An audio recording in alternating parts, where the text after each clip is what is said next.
Tom?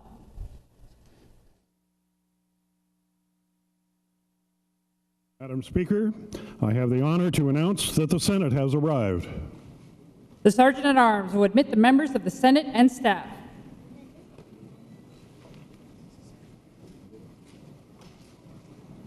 By the way, good morning, everyone.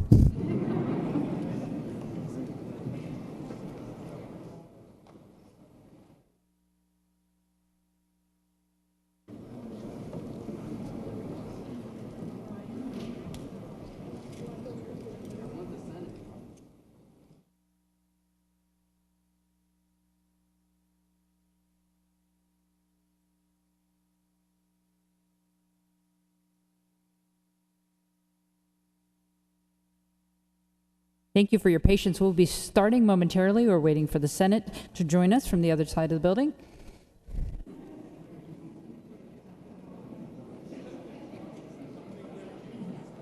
I kind of jumped the gun. They're coming. Hold on.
Well, while we have a minute, I hope you'll join me in a round of applause for our musicians today. We have the Metropolitan Youth Symphony and the Portland Gay Men's Chorus. Round of applause for our performers today.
I've been told the Senate is on its way.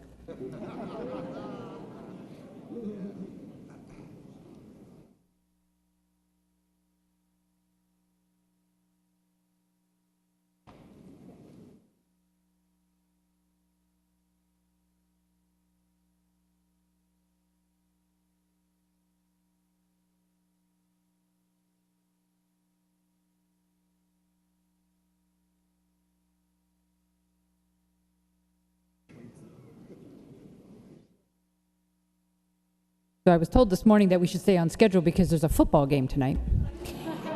And so I promise you we will be keeping on schedule once we have the Senate at the front of the chamber.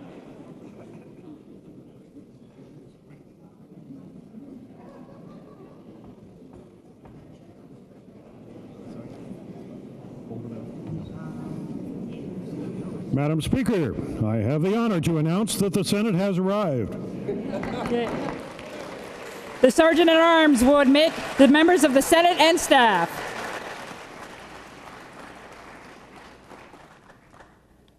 The Sergeant at Arms of the House will escort the President of the Senate to the rostrum. Our sergeant is trying to make his way up. Excuse me, senators.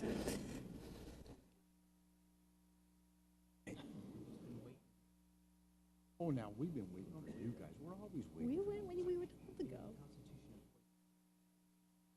Really? Yeah, but just remember, you're the one down here.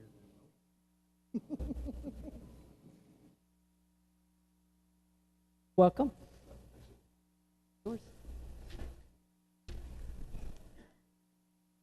The Sergeant of Arms of the Senate will seat the Senate members.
What's going on?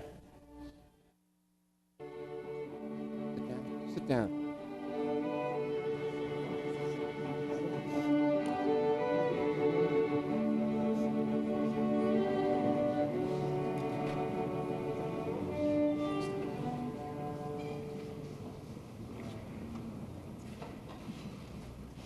The 78th Legislative Assembly of Oregon, meeting in joint session, welcomes you to the inauguration of Oregon's 37th Governor, the Honorable John Albert Kitzhaber, M.D. I am now required to read the following announcement. Emergency exits are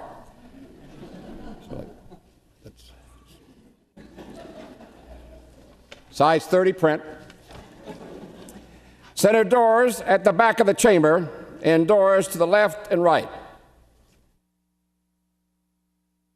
Then go down the grand staircase, out through the revolving doors, and across the street.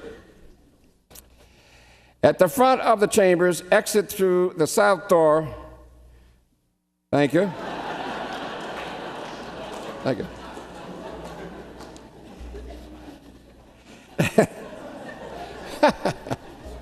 That's really good.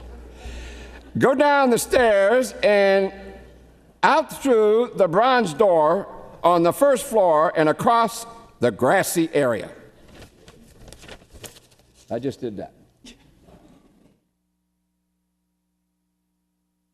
The Secretary of the Senate will call the roll of the Oregon State Senators. Beartrigger, Bates, Beyer, Boquist, Burdick, Dembro, Devlin, Edwards, Ferrioli, Gelser, Girard, Hansel, Hass, Johnson, Knope, Cruz, Monis Anderson, Monroe, Olson, Brzezinski, Riley, Roblin, Rosenbaum, Shields, Steiner Hayward, Thatcher, Thompson, Whitsitt, Winters, President Courtney. Here. A quorum of the Senate is present. The Chief Clerk of the Oregon House of Representatives will call the roll of the House. Representative Barker. Barnhart. Barreto. Barton. Bentz. Boone. Buckley. Bueller. Clem. Davis. Doherty. Esquivel. Evans. Fagan. Frederick. Gallegos. Gilliam. Gomberg. Gorsuch. Greenlick. Hack. Hayden. Hurd. Helm. Holvey. Hoyle. Huffman. Johnson, Kennemer, Kenny Geyer, Comp, Krieger, Lindinger, Lively, McEwen, Susan McLean, Mike McLean, Nathanson, Neerman, Nose, Olson, Parrish, Peluso, Post, Rayfield, Reed, Reardon, Smith, Smith-Warner, Springer, Stark, Taylor, Vega Peterson, Widener, Wisnett, Whitsitt, Williamson, Wilson, Witt, Speaker Kotek. Mr. President, a quorum of the House is present. Madam Speaker, distinguished guests and members of the Joint Assembly, if there are no objections, committees to escort our state elected officials, judges of the Court of Appeals and the Tax Court, justices of the Supreme Court, and the Governor, John Albert Kitzhaber, will be named by the chair without the formality of motions. There being no objections, it is now so ordered. Geez, you got a big gavel over here. The House is a very big gavel.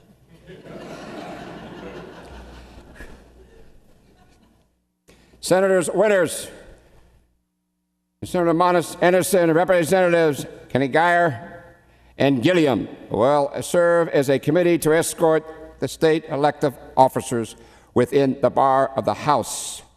Representatives Frederick and Whitsitt and Senators Bates and Gerard will serve as a committee to escort the Chief Judge and the judges of the Court of Appeals and Tax Court judge within the bar of the House. Senators Prozanski and Cruz and Representatives Barker and Olson will serve as a committee to escort the Chief Justice and the Associate Justices of the Oregon Supreme Court within the bar of the House.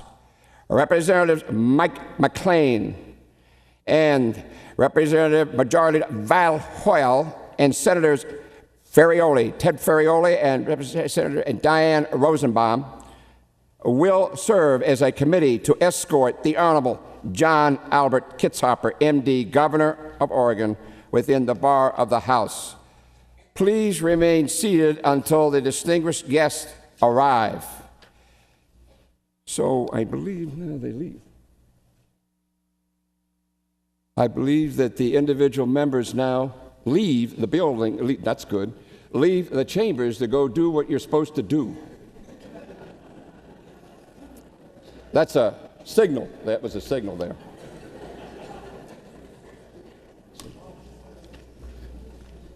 What, is that right now? Yeah.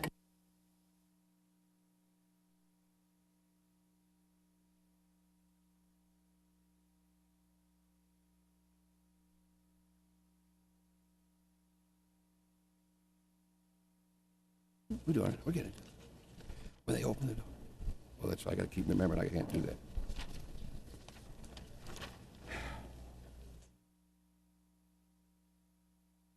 When they open the door. That's right.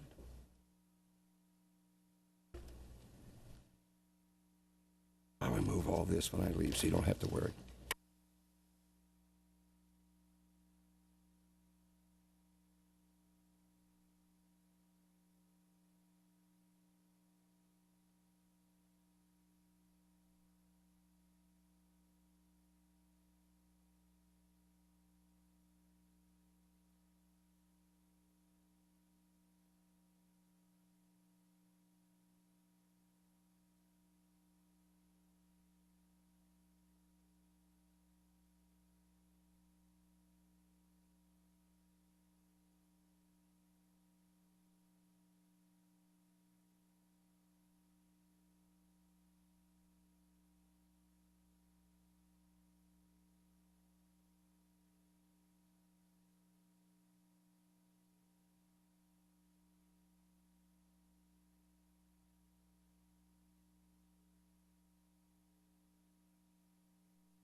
The chair recognizes Senator Winters. Mr. President, I have the honor to present the elective state officers. Treasurer Ted Wheeler, Attorney General Ellen Rosenblum, and the State Commissioner Brad Arvakian. You will escort the elected officers to the section reserved for them.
Mr. President. Chair, let me do this first.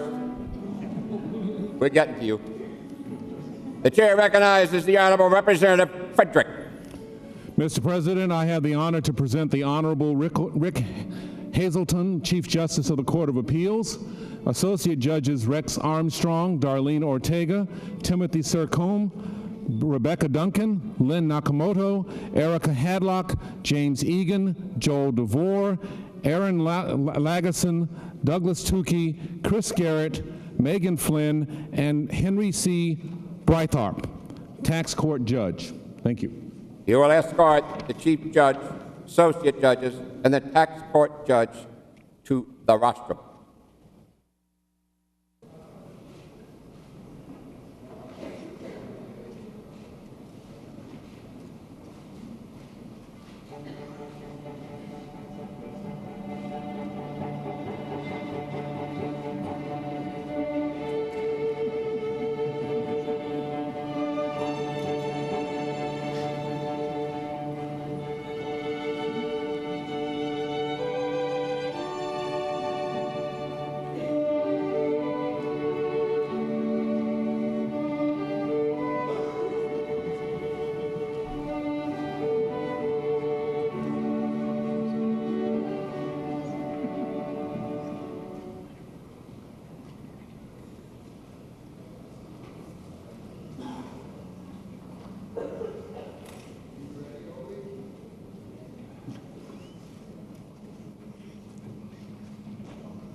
Senator Floyd Brzezinski.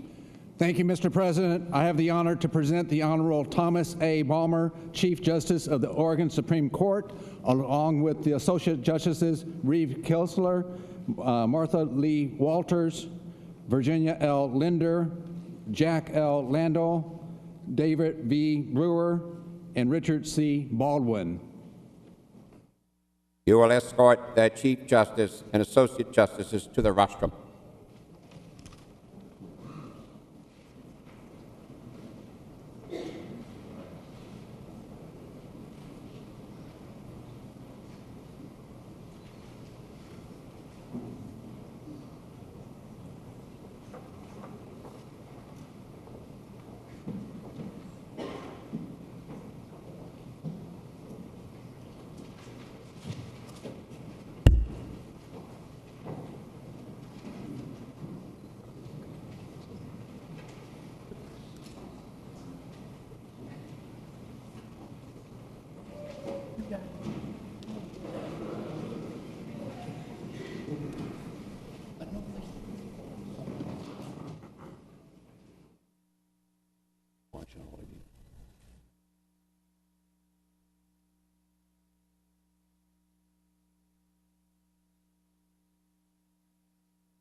The chair recognizes Representative Mike McLean.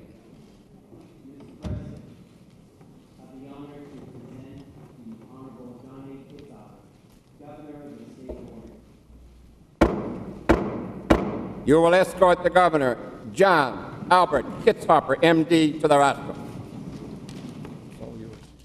Thank you.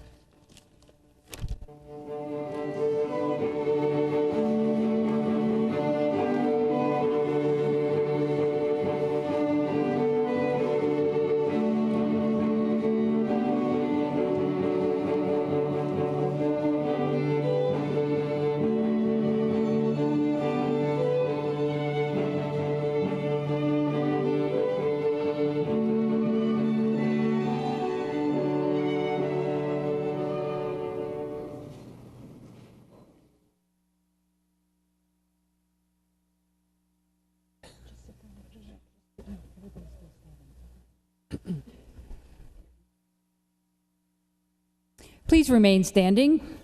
The Special Olympics Oregon Marion County athletes, assisted by the Oregon State Police Honor Guard, will post the colors.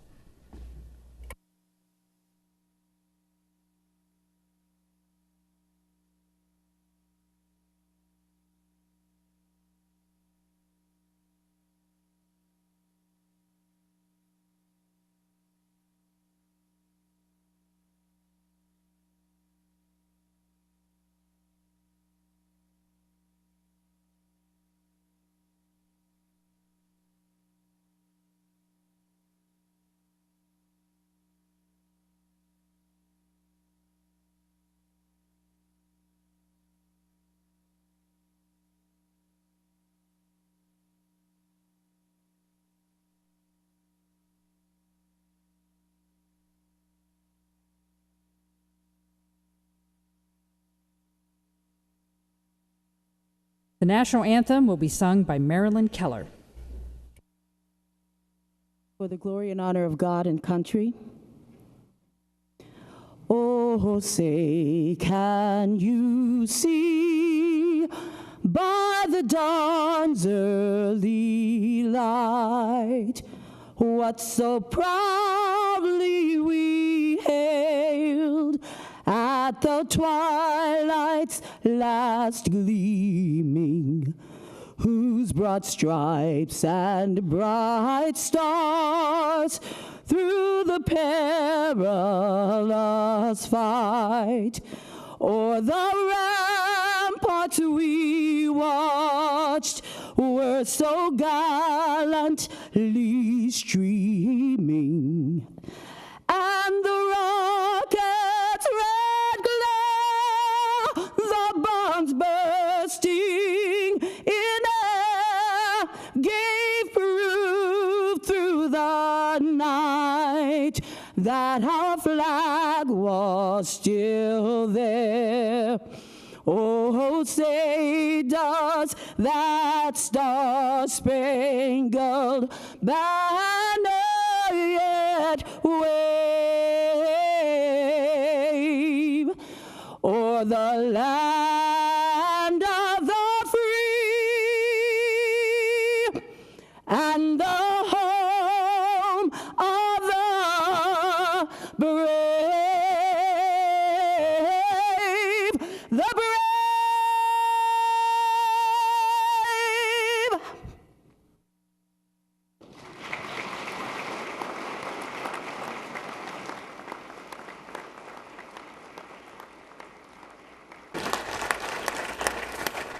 This morning's invocation will be given by the Reverend Dr. T. Allen Bethel.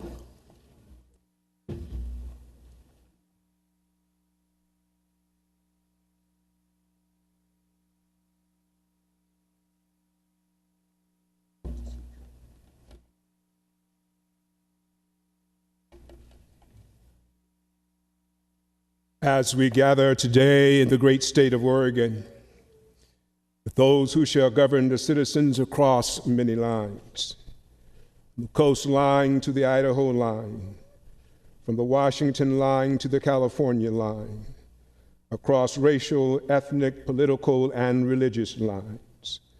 Almighty God, it is you who we invoke for wisdom, direction, humility, and the strength to do what is right. For as the late Dr. Martin Luther King Jr. said, it is always the right time to do what is right. And today, on this historic occasion of the fourth unprecedented inauguration of our Honorable Governor John Kitzhaber, and near the 50th anniversary of the Voting Rights Act, on this historic occasion and in the days ahead, may you continually be the source of wisdom, inspiration, and guidance as he leads this session, the House of Representatives and the Senate. Under his watch, the issues of immigration, housing, health care, education, judicial concerns all bear and rest upon his shoulders for the welfare and the holistic concerns of all of our citizens. Grant wisdom to act with courage in the face of opposition, tenacity to stand when the going gets tough and the valleys seem long and dark, to continue the forward quest to ensure every Oregonian has an equal opportunity to meet their basic needs, to strive to reach their full potential, to better themselves through hard work, and to leave their children better off than they were, both economically and environmentally, and I add, and with holistic wellness. And as we reflect on our state flag, recalling the British steamship leaving and the American steamship arriving, symbolizing the transfer from Britain to the United States, Oregon Territory, and all that meant to the early pioneers and those who follow, that we remember the words drawn from the hymn of John Wesley, a charge to keep I have, to serve this present age my calling to fulfill. In the name of the Almighty God, creator and sustainer of all, we thank you for this moment of prayer, and in the name of Jesus and all that is right, God bless America and the state of Oregon. Amen. Amen.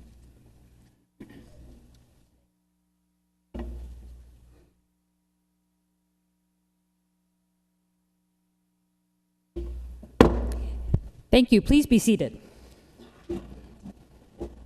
Thank you, Dr. Bethel, for those words. It's wonderful to have you here again with us.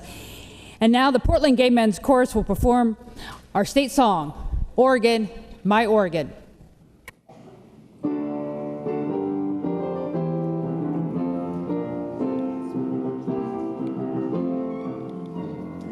Land of the empire builders, land of the golden west, conquered and held by free men, fairest and the best. Onward and upward ever, forward and on and on. Hail to thee, land of heroes, my Oregon. Hail to thee, land of heroes, my Oregon.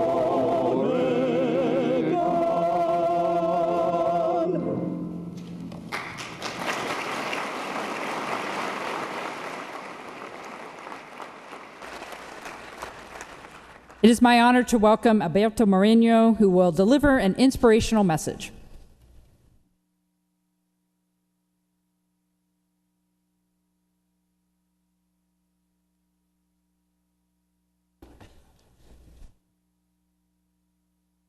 Good morning.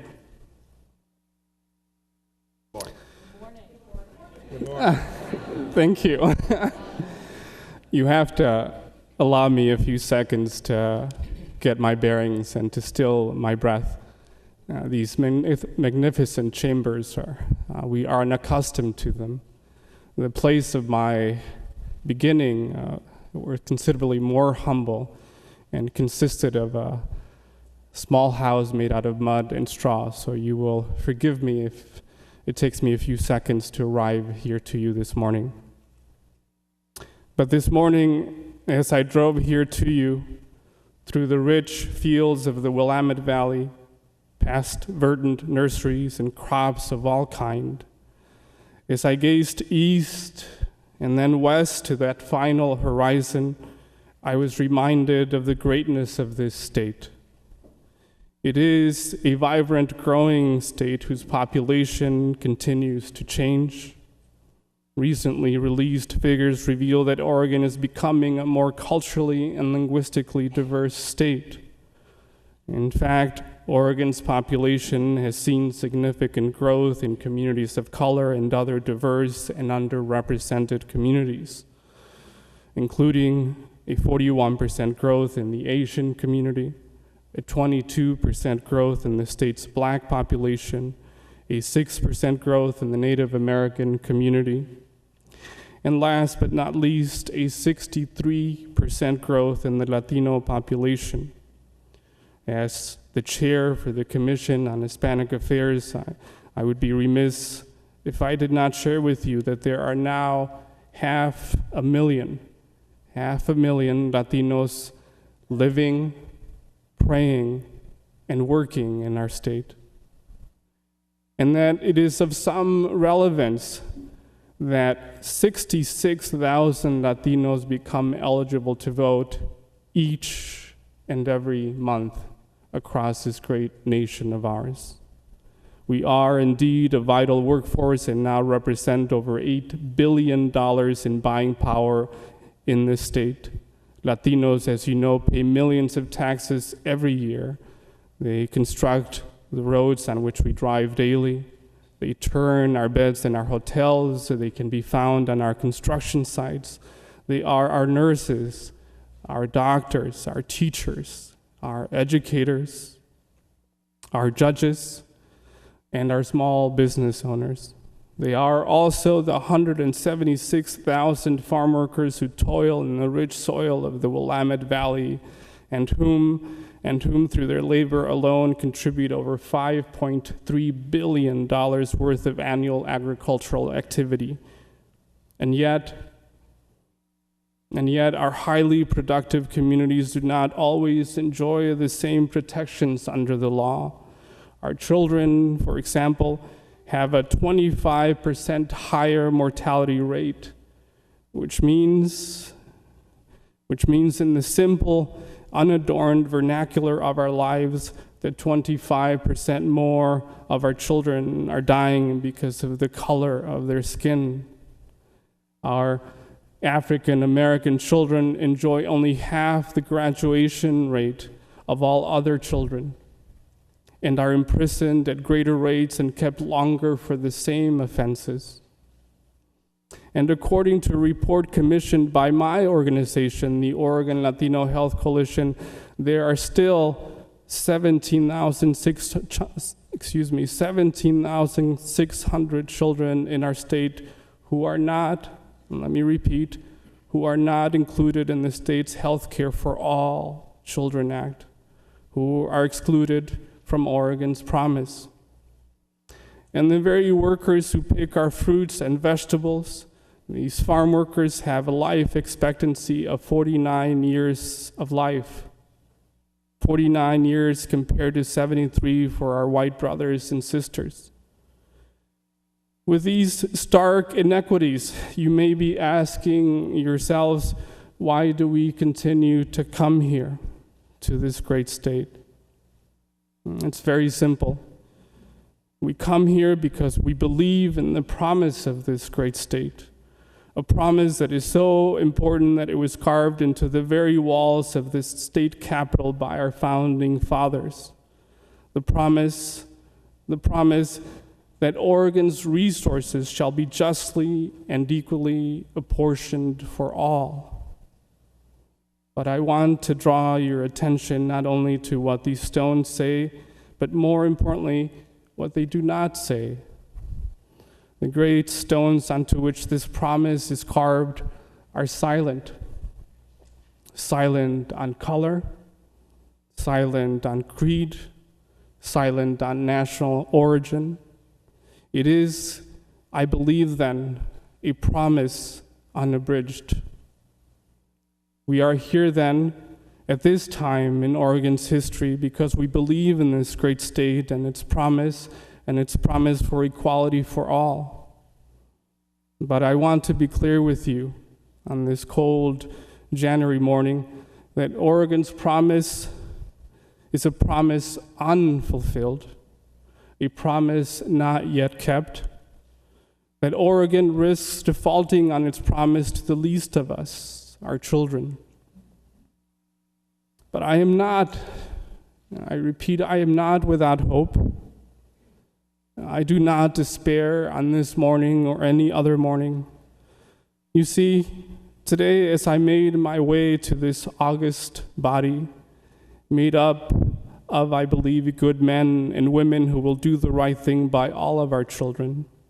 This morning, as I took in the wide sweep of this place, as I took in its majestic mountains, its hills and its vales, I had a realization about who we are as a state, who I think we are as a people. And on the eve of this 78th legislative session, I would like to close by sharing this with you. Before the sun rises on the great state of Oregon, before the stories of separateness can assert their veil over our opened eyes, before all these stories have a chance to talk and chatter, I can see the thread of all things, how the mountains and the rivers are one being, are one skin, how the tree roots whisper to the blind, dark earth what the geese see in their own sacred migration. How you and I are one body, one family, tender, indivisible, and loved. Thank you.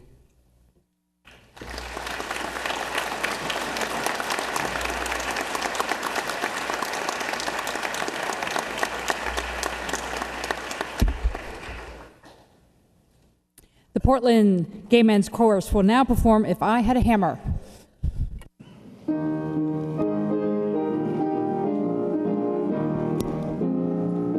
If I had a hammer, I'd hammer in the morning, I'd hammer in the evening, all over this land.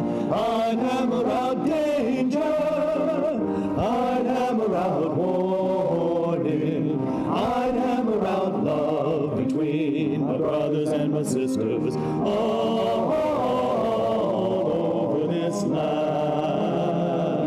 If I had a bell, I'd ring it in the morning, I'd ring it in the evening, all over this land.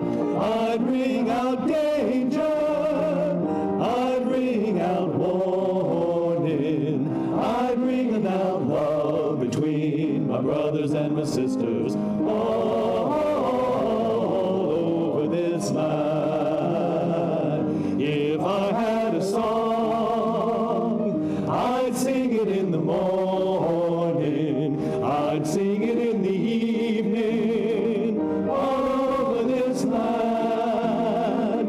I'd sing out danger, I'd sing out warning, I'd sing about love between my brothers and my sisters, all over this land. Well, I got a hammer, and I got a bell, and I got a song to sing all over this land. It's a hammer of justice, it's a bell of freedom, it's a song about love between my brothers and my sisters, all over this land.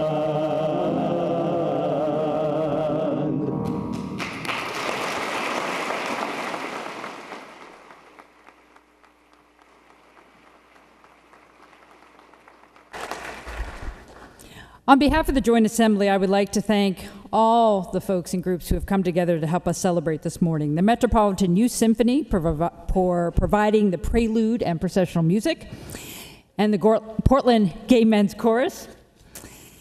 The Special Olympics Oregon Marion County athletes in the Oregon State Police Honor Guard for posting the colors, Marilyn Keller, who sang our national anthem, Alberto Moreno, who delivered an inspirational message, and I'd also would like to recognize and thank those who are serving as ushers and attendants, the Oregon National Guard, and staff of the Legislative Assembly. Thank you so much for your work today.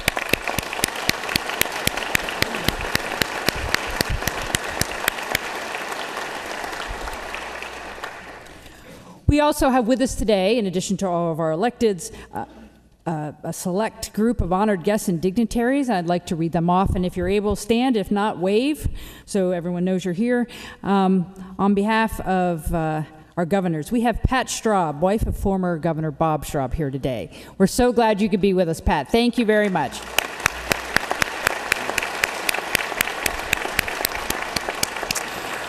We have former presidents of the Senate, Bill Bradbury and Jean Durfler. Thank you for being here today.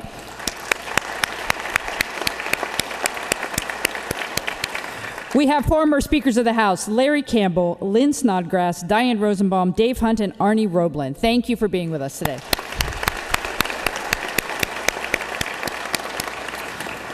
We also have our tribal chairs from the tribes of the Oregon tribes here with us today. We're so glad you could join us. With us, we have Chairman Reynold Leno from the Grand Ronde, Chairman Gary Burke from Umatilla, Chairman Don Gentry from the Klamath tribes, Chairman Bob Garcia from the Coos Lower Umpqua and Siuslaw tribe, and Chairman Eugene Green from Warm Springs. Thank you so much for our tribal leaders to be here today.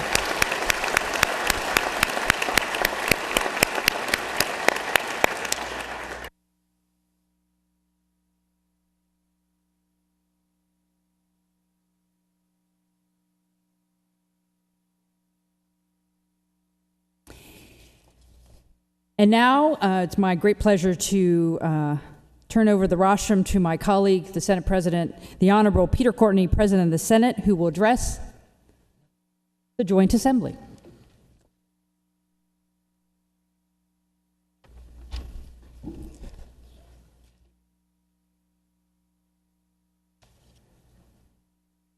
First of all, thank you, Speaker Tina Louise Kotek, for inviting the Oregon State Senate to this chamber of the Oregon House of Representatives. It's always an honor and a privilege to be invited to this chamber, and today is no exception. It does look, you've done a nice job. This is really pretty. I like the flowers. I like what you've done, the colors, the combination. So, House, you should feel very good. You look good right now. You look very good, House of Representatives of the State of Oregon. You were supposed to clap, and you didn't, so we'll let that pass.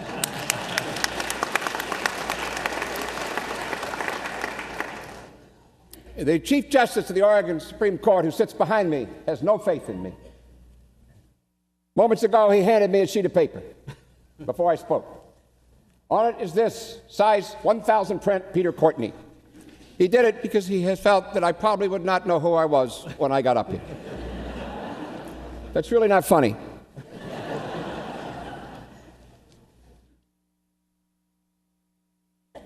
I am not going to speak about programs or issues or theories. I know the great speaker will do that. And I know the Governor John Albert Kitzhaber, MD, will do that. All I will do is just say a few words because the speaker asked me to say just a very few words. And maybe this will bring a smile to your face, or maybe it won't. And if it doesn't, I won't be long. My print is big. Thank you, Kate, Tobias, and Jenny. Symbols and slogans can tell a lot about an organization, a team, a state, a family, and a person. On your desk this morning, you found one of these, and you found one of these. These are squeezable stress relievers. The donkey and the elephant. I have already been using them a lot just today. They are symbols of our political parties. I also, as you may know, I put a letter on each of your desks with these symbols. Whether or not I have some extras, and I was thinking about giving to the statewides, but that depends how I feel about them by the end of the day. The history of these symbols goes back to the German-born political cartoonist Thomas Nast, the father of the American political cartoon. His drawings helped shape the modern images we have today of Uncle Sam and Santa Claus. In the 1870s, he used a donkey to identify Democrats and the elephant to represent Republicans. 140 years later, the parties are still proud of these symbols. Democrats identify with donkeys. Donkeys are smart, brave, humble, and lovable.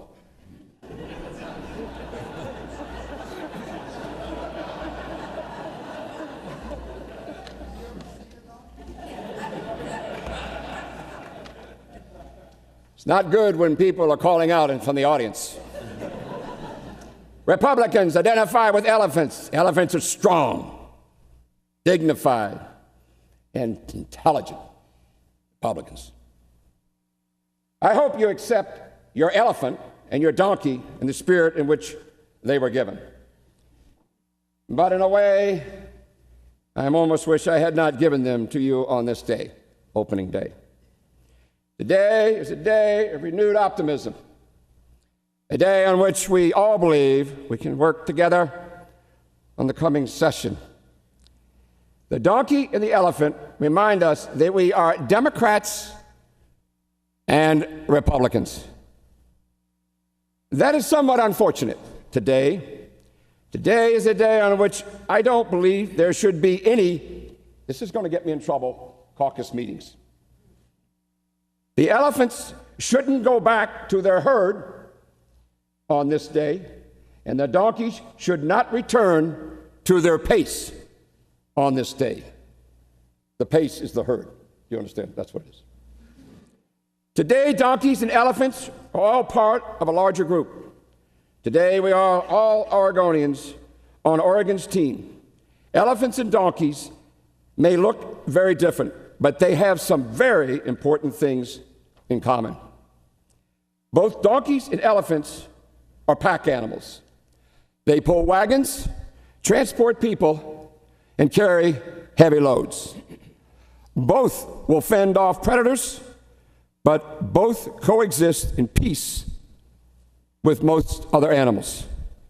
They each have their place, but both have throughout history worked for the common good to make the world around them a better place. They are truly beasts of burden, and that is our job as well. So at least for today, maybe not be an elephant, maybe not be a donkey, but an Oregonian. But when you look at your elephant and your donkey this session, let us not think about how they are different. Let us think about how they are different, how they are alike. Thank you.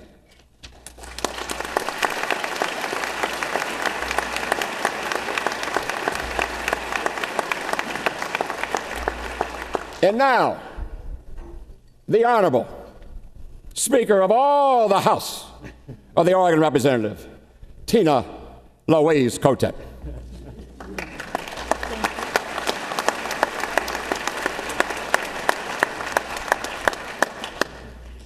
Thank you, Mr. President. Thank you for the gifts. I know the pace and the herd will be well behaved today, and I hope we won't need those stress relievers too much in the upcoming months.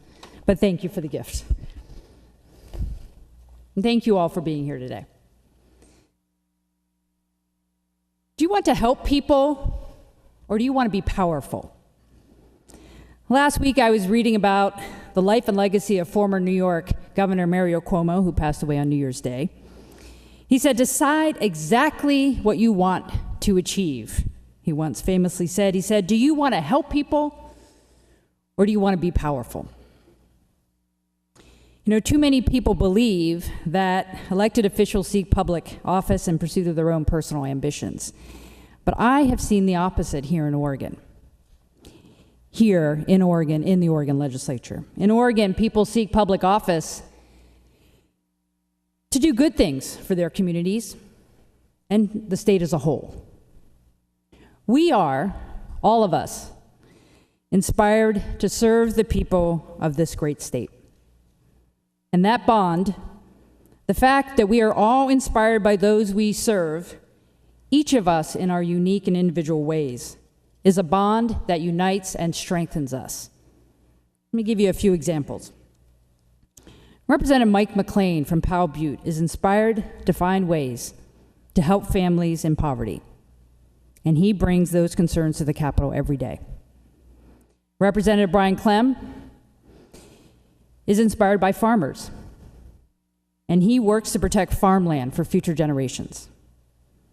Representative Cliff Bentz from Ontario is inspired by our frontier communities and works to make sure that they have similar opportunities to other parts of the state. And Representative Katty McEwen from Coos Bay is inspired by her deep love of the people on the Oregon coast and works to build a stronger future for coastal communities. I'm inspired today by a woman named Beth. As some of you may know, the Oregon Food Bank and its regional partners around the state organize yearly focus groups with individuals and families who are served by the nonprofit emergency food system. In one of my first jobs in Oregon, my first advocacy jobs, I used to lead those focus groups and heard lots of stories. So yesterday I reread the 2014 report, and a woman from St. Helens named Beth has this story to tell us. She says, "My dream is to set my kids up so they won't have to struggle. I don't want them to worry about how they're going to feed their kids. We ended up in a tent with our kids for 4 months. You become resourceful fast when you don't have any income. We've made our own laundry soap. We've used coffee filters for toilet paper. Trying to pull ourselves back up and find jobs is hard because we don't have resources.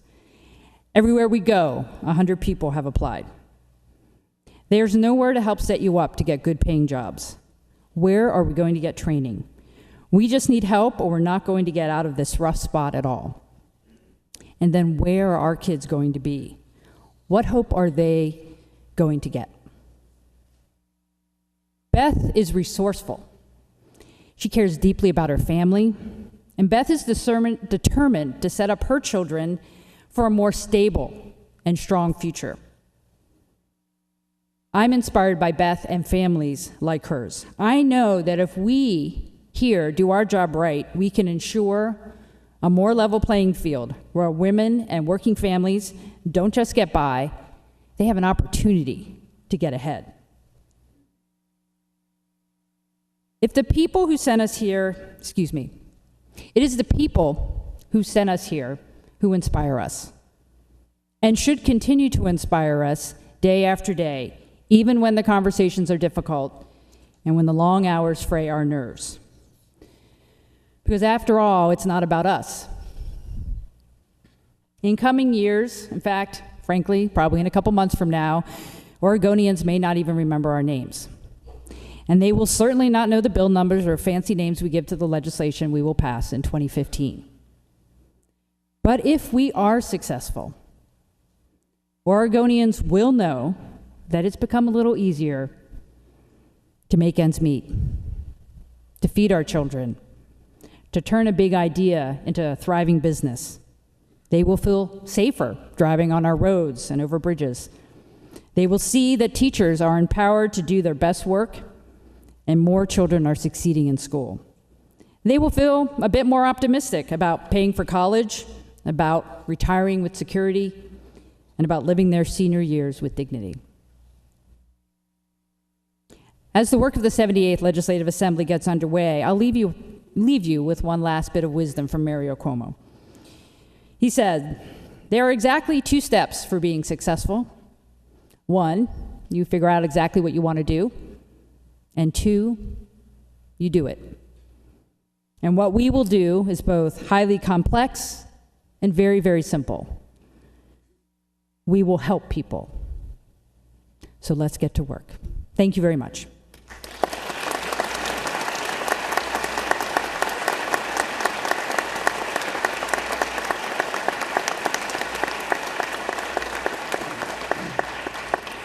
And now the Portland Gay Men's Chorus will sing The Impossible Dream.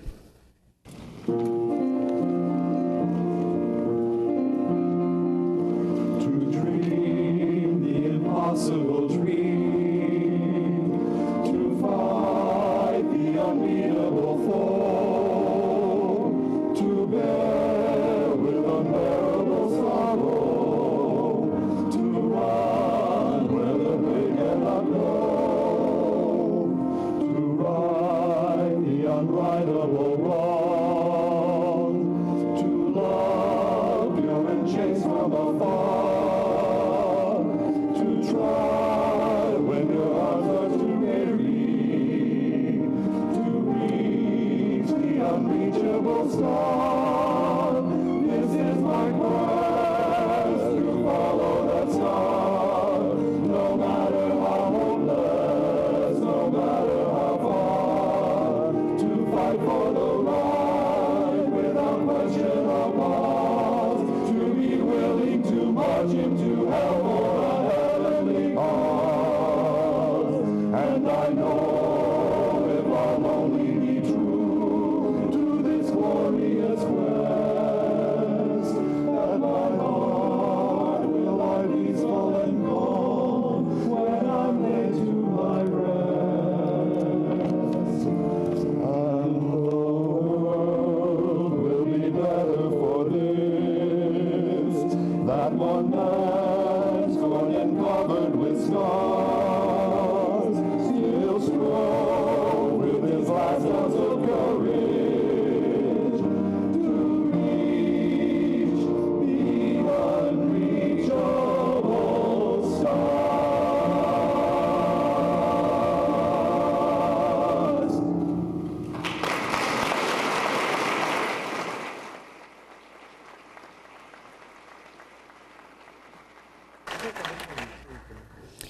As provided under Section 4, Article 5 of the Oregon Constitution, I, Tina Kotek, Speaker of the House of Representatives, have hereby examined the voting returns from the last general election for the office of Governor of the State of Oregon and find that the Honorable John A. Kitzhaber has received the highest number of votes cast for the office and has been duly elected governor.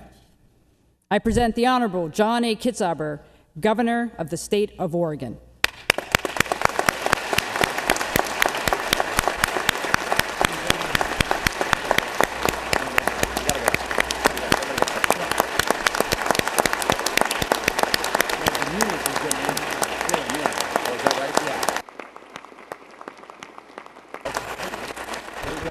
If there is no objection, Senators Devlin and Whitsitt and Representatives Doherty and Widener will serve as the committee to escort the Honorable Paul J. DeMunez, Senior Judge, to the rostrum, and please be seated for the swearing-in.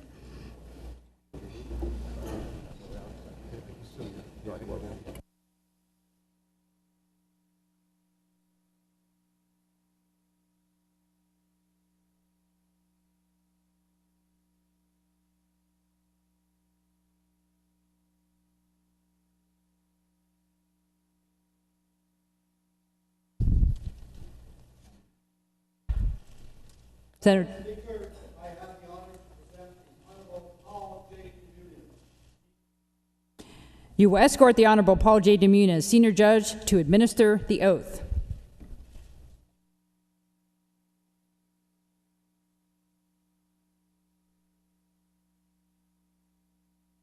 The Honorable Paul J. DeMunez, Senior Judge, will now administer the oath of office to the Honorable John A. Kitzhaber, MD, Governor of the State of Oregon.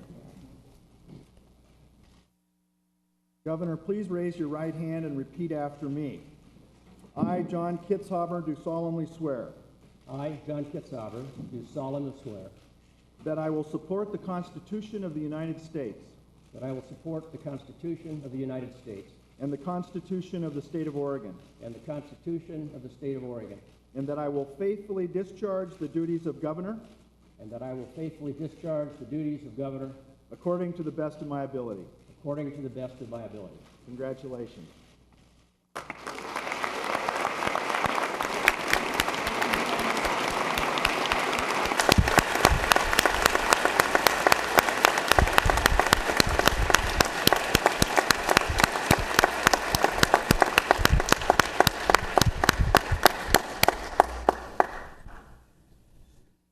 It is now my great pleasure to present the Honorable John A. Kitzhaber, Governor of the State of Oregon, to deliver his inaugural address.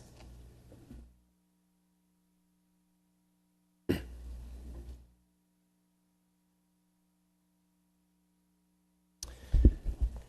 thank you very much. There are a lot of people that I could recognize and that deserve recognition. I just want to briefly recognize my two sisters, Ann and Ellen, who've come here today, and of course my son Logan. I also want to thank Adjutant General Dan Hokanson from the Oregon National Guard, and Rich Evans, the Superintendent of the State Police, and all our first responders for everything they do to keep us safe. Now, I expect a lot of you have tonight's game on your mind. Some of you might even wish you had tickets. I certainly wish I had. But it is amazing how this game has managed to unite the state. I saw a guy on Friday in full-blown, front-on beaver regalia. Black sneakers, orange pants, black shirt, orange jacket, black hat with a orange beaver on the cap, and a great big Go Ducks yellow sticker on his chest.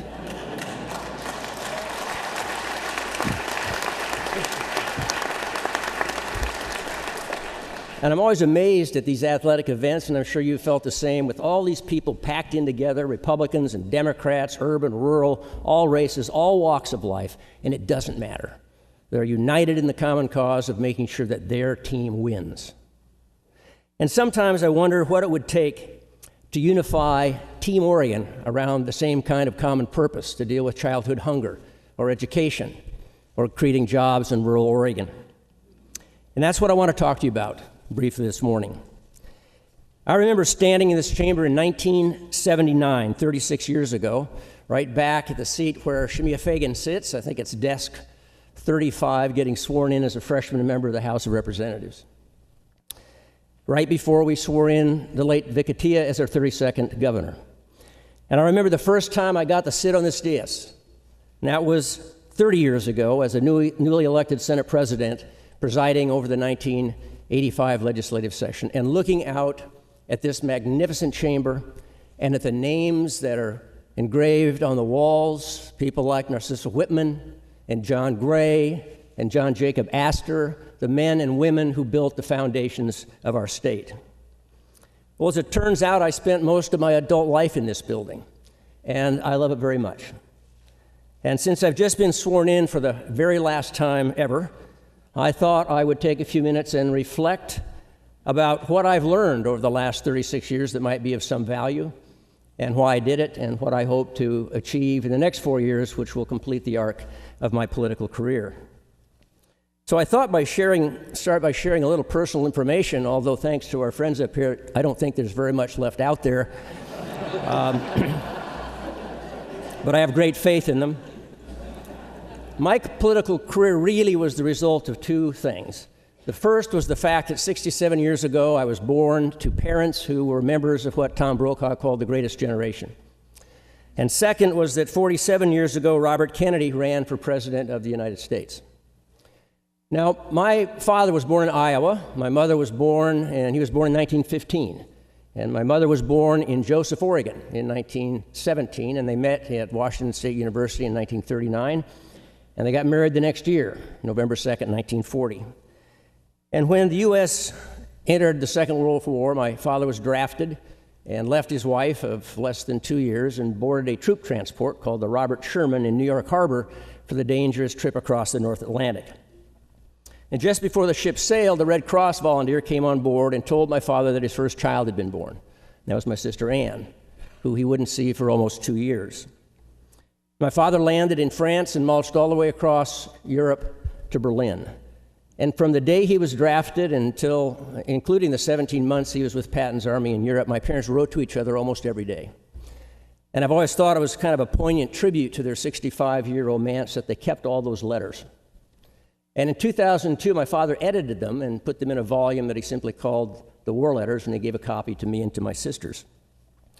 And this is really a remarkable document covering the period from August 1943 to November 1945, and it chronicles the lives of two ordinary people regular citizens and new parents, and the amazing sacrifices that they made to win the war and to rebuild the world in its aftermath.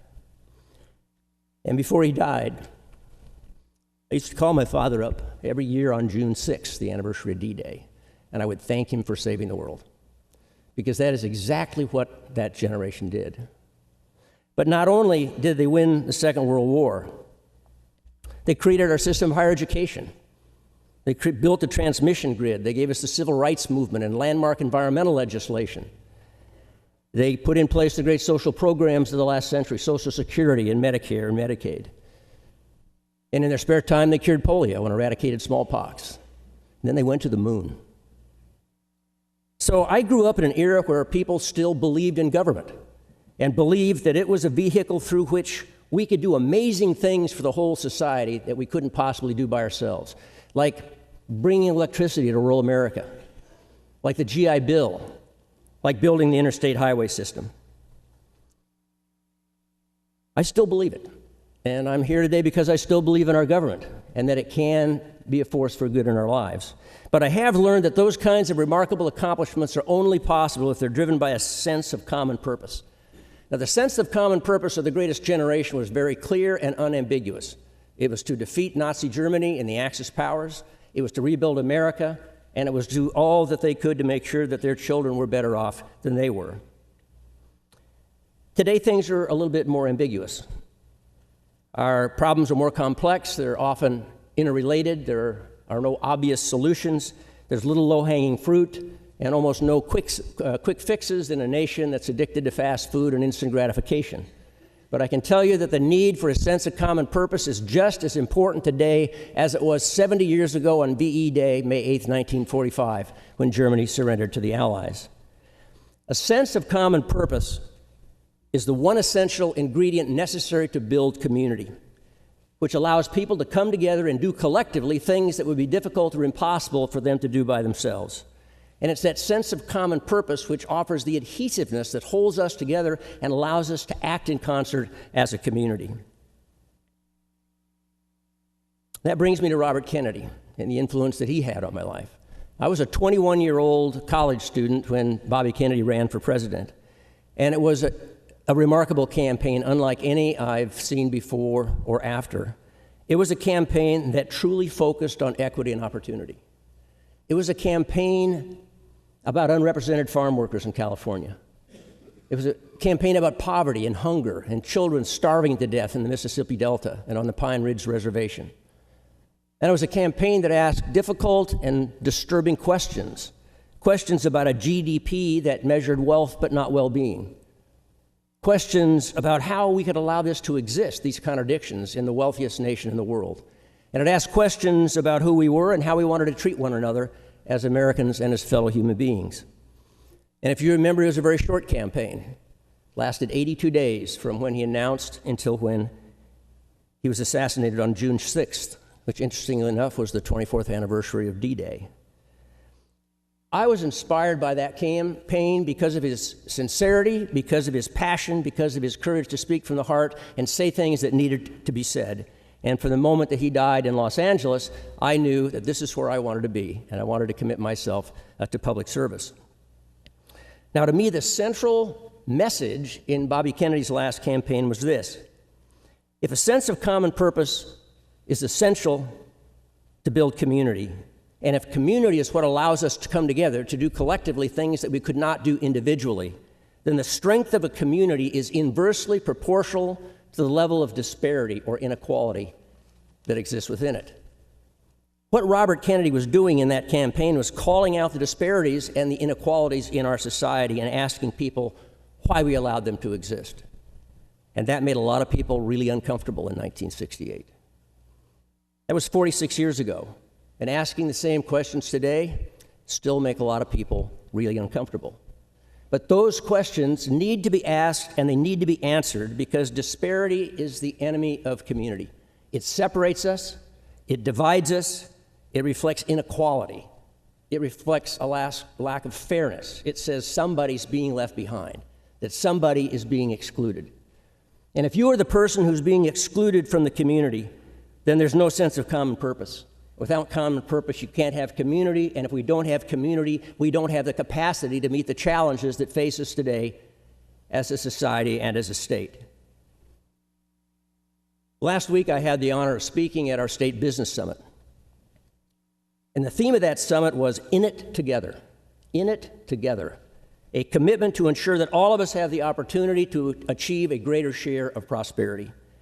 And I must tell you that I am proud to live in a state where the business community would make a commitment like that. And also to set goals for collective action around education, around infrastructure, around rural economic development to make sure that we deliver on that commitment. But even if we're successful in meeting those goals, and I support each and every one of them, we will not succeed in giving all Oregonians a greater share of prosperity unless we are willing to have the courage and honesty to question one basic fact, and that is the inherent contradiction between a growing economy and the increasingly desperate plight of hundreds of thousands of our fellow Oregonians.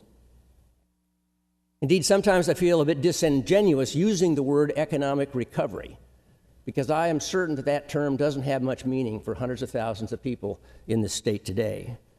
We currently measure economic recovery in two ways: how many jobs we're creating, and how fast the state GDP, the creation of wealth, is growing. And by those metrics, we are doing really, really well in Oregon. We've gained back all the jobs that we lost during the Great Recession, and as measured by growth in the GDP, we had the 5th fastest state-growing economy in the nation in 2011, and the 4th fastest in 2012. But here's the question: how does that actually translate into the well-being of our fellow Oregonians in terms of their ability to support their families and meet their basic needs and feed their kids? And the answer is not very well. Not very well. It's not that we aren't creating well-paying jobs, we are, but we're not creating them as fast as the ones we lost during the Great Recession.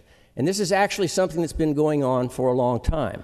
Between 1945, the end of the Second World War, and the mid-1970s, productivity in our country grew 96% and wages grew by 94%. Between the mid-1970s and 2011, productivity increased 80% and wages increased 10%. So the point is, our workers are more productive than ever before, but they are not sharing equitably in the wealth that they're helping to create. And that trend is increasing.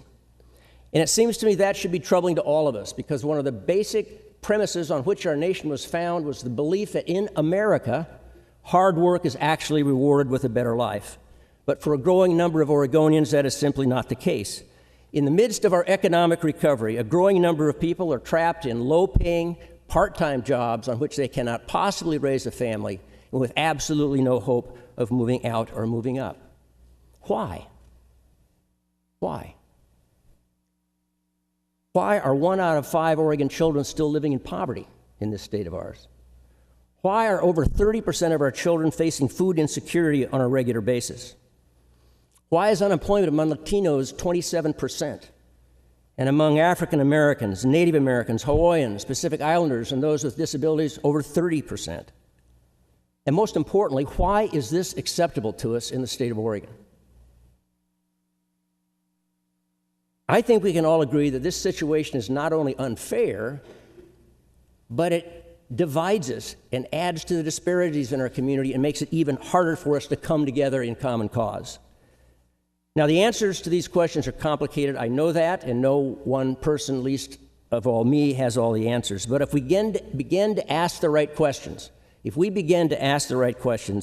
I know we can make progress, because an Oregon economy that moves some of us forward and leaves others behind slows down progress for all of us. As author Thomas Pynchon observed in his novel Gravity's Rainbow, if they can get you asking the wrong questions, you don't have to worry about the answers. And if the only questions we're asking is how fast is the state GDP growing and how many jobs are we creating, then we don't have to worry about their quality, about where those jobs are, or what they pay, or whether they're connected to career paths, or who's getting them, or the environmental cost of creating them. But if we are willing to come together and ask these hard questions and hold on to the common purpose that it is our intent to lift up the whole community, not just part of it, then I am confident that we can move ahead. 40 years ago, I finished up my internship in Denver, Colorado, and I moved to Roseburg, Oregon. A freshly minted 27-year-old invincible ER doctor who was young and really naive and really idealistic. 10 years later, in 1978, which was 4 years later, 10 years after Bobby Kennedy was killed, I ran and was elected to the Oregon House of Representatives, ready to try to save the world, like my parents had. And I've learned a few things along the way. First, I've learned that saving the world is a lot harder than it sounds. It doesn't happen with a flash of lightning or a clap of thunder, and it doesn't flow from inspirational speeches, although inspiration is important. Robert Kennedy was very inspirational, but I have absolutely no idea whether he would have been a good or effective president. But what I have learned is that to achieve what Robert Kennedy dreamed would have taken a lot of hard, unglamorous work in the trenches, making compromises, dealing with egos, balancing conflicting agendas, being patient and tenacious even in the face of setbacks, showing up, hanging in there, not giving up. I've learned that the role of government is not to fix things, but to create a space where people can fix things for themselves. And I've learned that you cannot advance the common good from Salem, but only by engaging people where they live and showing them that they have a stake in the problem and some sense of ownership in the solution. And my friends, we are doing that every day here in Oregon through our regional solutions committees, our coordinated care organizations, our early learning hubs, our watershed councils, and yes, through the Oregon Business Plan. And here's something else I've learned, and I really believe this. People in our state and across this land want community. They yearn for a sense of belonging and some greater common purpose. So after 36 years, I am certainly no longer young, and I'm certainly no longer naive, but I am still idealistic. I still believe that all of us want to rise above our own worst day and give something back to our families and to our community. And I still believe in the power of individuals acting from courage and conviction to change the world in which they live for the better. So let us commit ourselves to that. Let us commit ourselves to the proposition that we're going to ensure that everyone in this state has an equal opportunity to meet their basic needs, to strive to achieve their full potential, to have hard work actually rewarded with a better life, and to leave their children better off than they were, both economically and environmentally. It's not going to happen overnight. It's not going to happen in the next 4 years, probably not in the next 10, because although much progress has been made, a long road still stretches out before us. And some of us are not going to see the end of that road. But I can tell you, as the father of a 17-year-old son, I know that it is the contributions we make to that future along the way that will ultimately matter the most in the end. I want to close my remarks today with the words of Oregon poet Kim Stafford, who very eloquently captures the challenge and the responsibility, and I think the opportunity before us in what he calls Lloyd's story. It's a true story, actually. Lloyd Reynolds, the international citizen of Portland, spent his last days in pain, silent, unable to write or to speak, lying in a hospital bed. On his last day at home, as his wife scurried to pack the suitcase for the hospital, Lloyd made his way outside to the garden. And there she found him on his knees, awkwardly planting flower bulbs with a spoon. "Lloyd," she said, "you'll never see those flowers bloom." He smiled at her. "They're not for me," he said. "They're for you. The salmon coming home, they're for you. The calls of the wild geese, they're for you. The last old trees, they're for you and your children to the 7th generation and beyond. They're all blooming into being for you." Good words to hold on to as we start this 78th session of the Oregon Legislature. Thank you very much.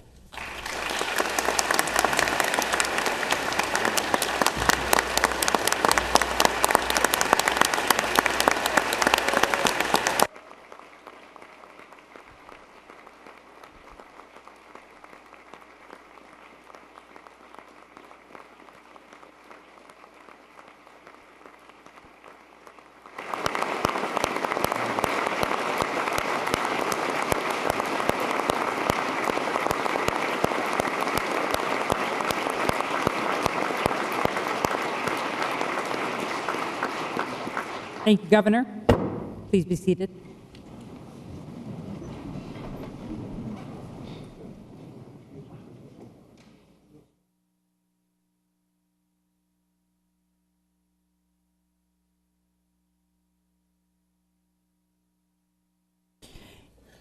To conclude our ceremony, we have a benediction today from Don C. Gentry, chairman of the Klamath Tribe, who played a key role in convening groups in the Klamath Basin.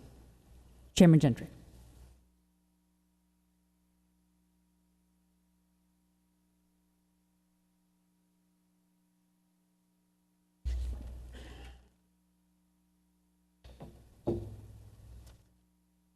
Waklisi, greetings from the Klamath tribes of southeastern Oregon, the Klamath, the Modoc, the Yuskin people. I'm honored to be here as a representative of some of our First Nations people here in Oregon. Certainly think of this as very significant spiritually to be asked to provide this part of the inauguration, the ceremony. Thank you for inviting my part in this. Honored to be here. I'd like to ask all that are able and can comfortably do so to stand, please, for this benediction. I'd also like to ask you to stand for a short time after the conclusion of the benediction for an honor song. First, I want to pray in our native Klamath language for a part of the prayer and translate that to English. Then I'd like to conclude the prayer in English and then move to the honor song. So please join me in the presence of our Creator in unity together in this prayer. Natlam patisap blaidokni. Sepketcha whitest ditch. Sepketcha ditchy logi, Governor Kitzhaber. No playa setnali ditchians, ditchy hiswalks. No playa setnali ditchians, tataksnigin. Our Father, He who lives on high, thank you for this good day. Thank you for our good leader, Governor Kitzhaber.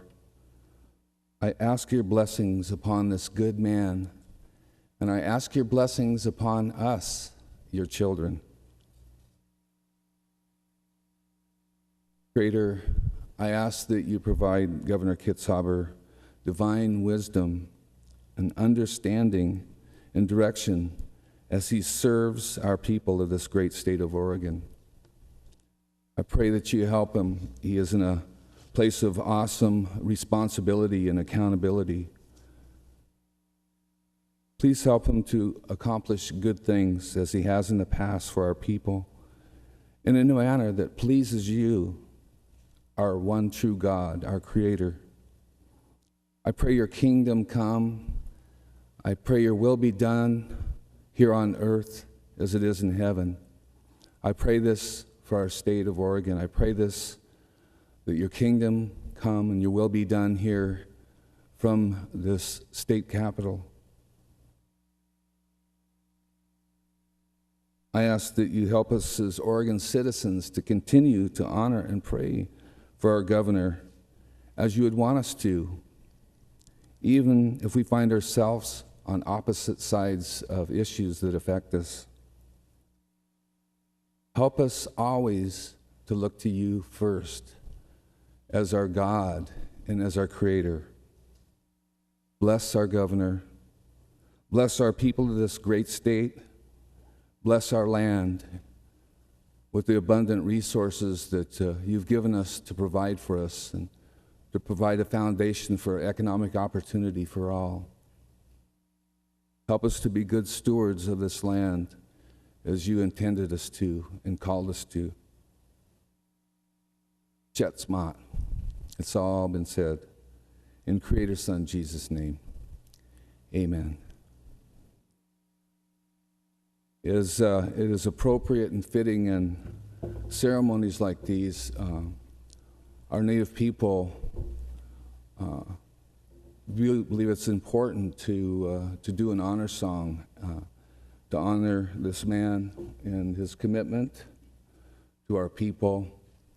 It's an awesome responsibility, and as a leader myself, I know it's a place of commitment, and I honor you for making that commitment to our people. It's self-sacrifice. It's a service to our people, to our state, and I honor you for that.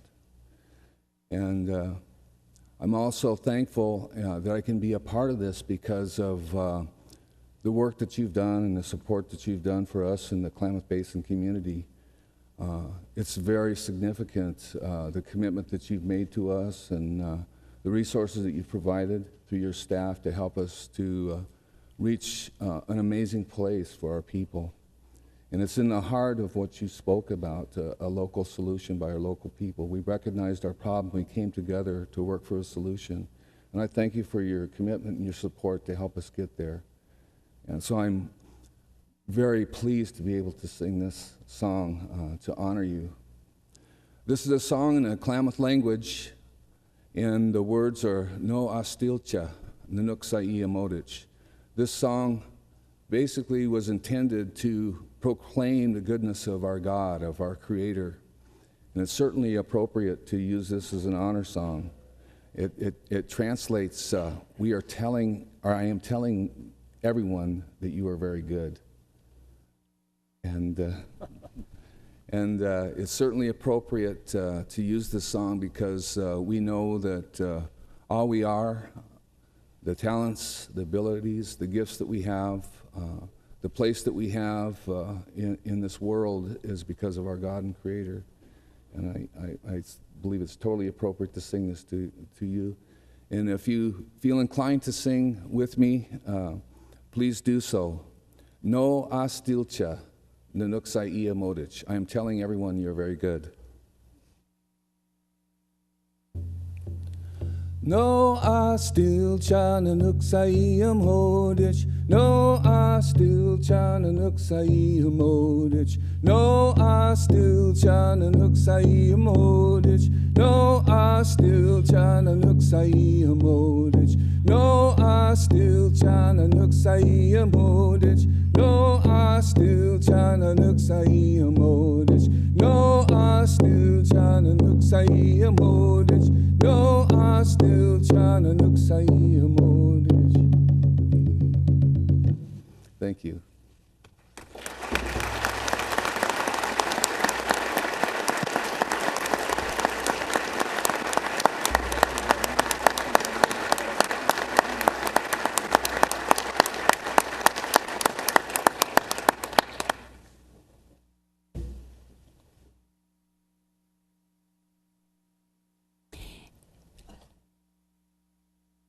Please be seated.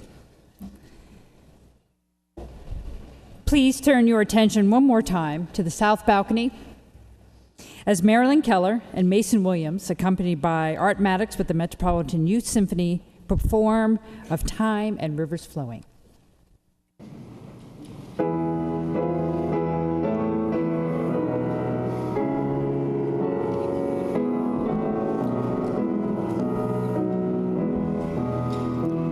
Of time and rivers flowing, the seasons make the song, and we who live beside her still try to sing along.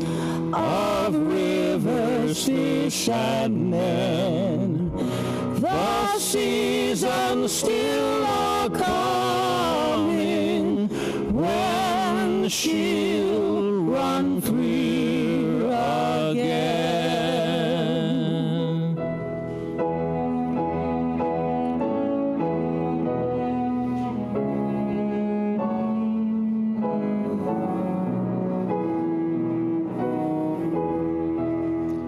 So many homeless sailors, so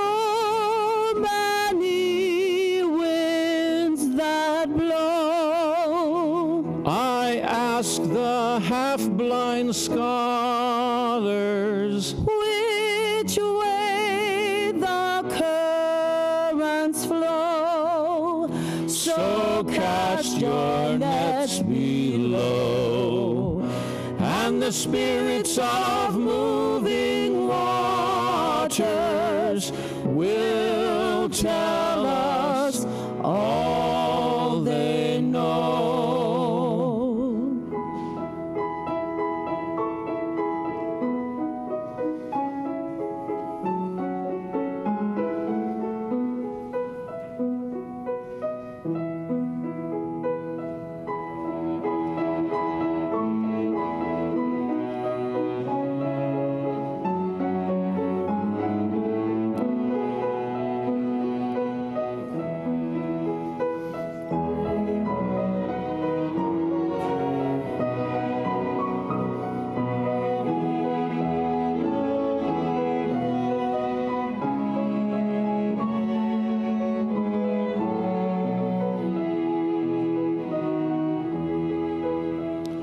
The circles of the planets,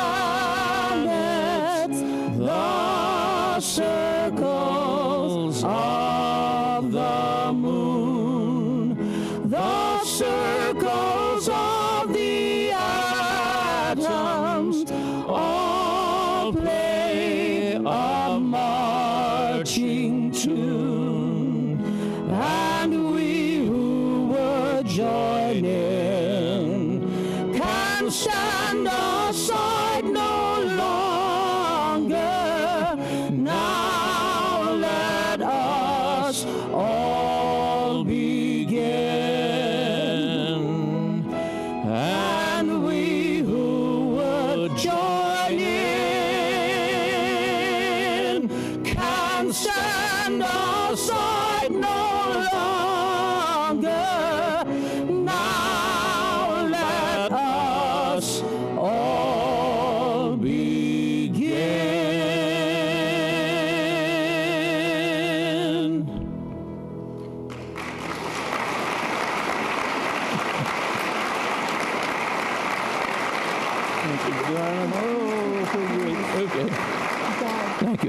Thank you. Thank you very much.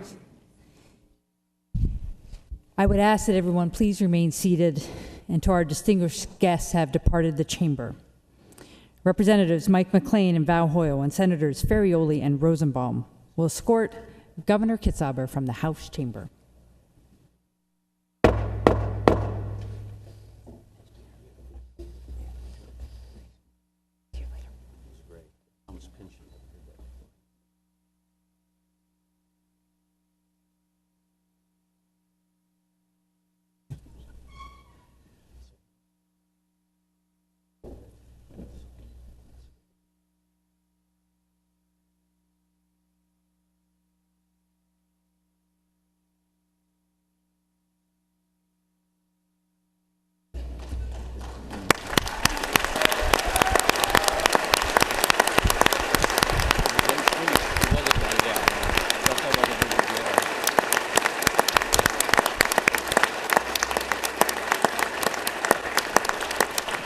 Senators Przansky and Cruz and Representatives Barker and Olson will escort the Chief Justice and Associate Justices of the Supreme Court from the House. Thank you. Thank you. We'll be singing. Thanks a lot. It's good seeing you all. Take care. See you later. Your Honor, nice to see you. I'm sorry you're burdened. You got to carry it. I'm very sorry. Oh, I'm not stupid. No, you're fine.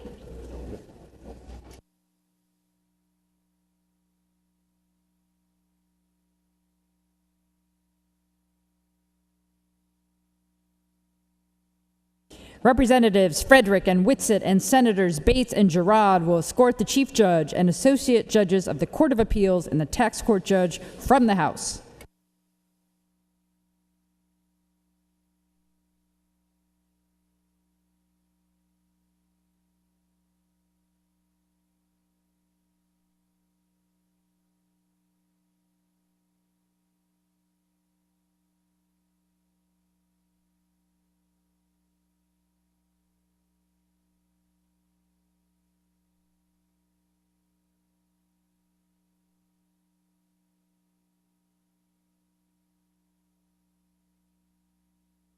Senators Winters, Amanis Anderson, and Representatives Kenny Geyer and Gilliam will escort the state elective officers from the House.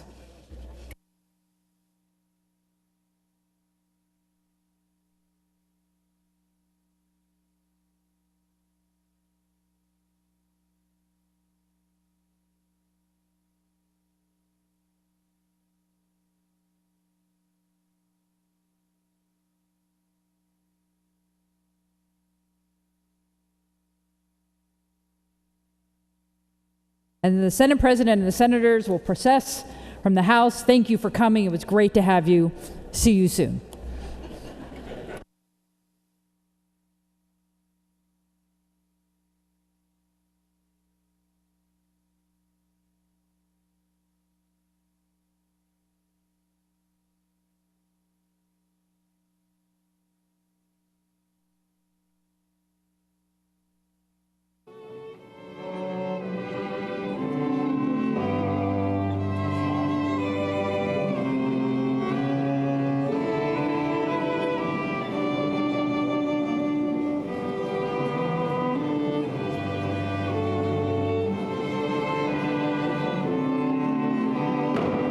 I now declare the joint assembly adjourned. Thank you all and have a wonderful day.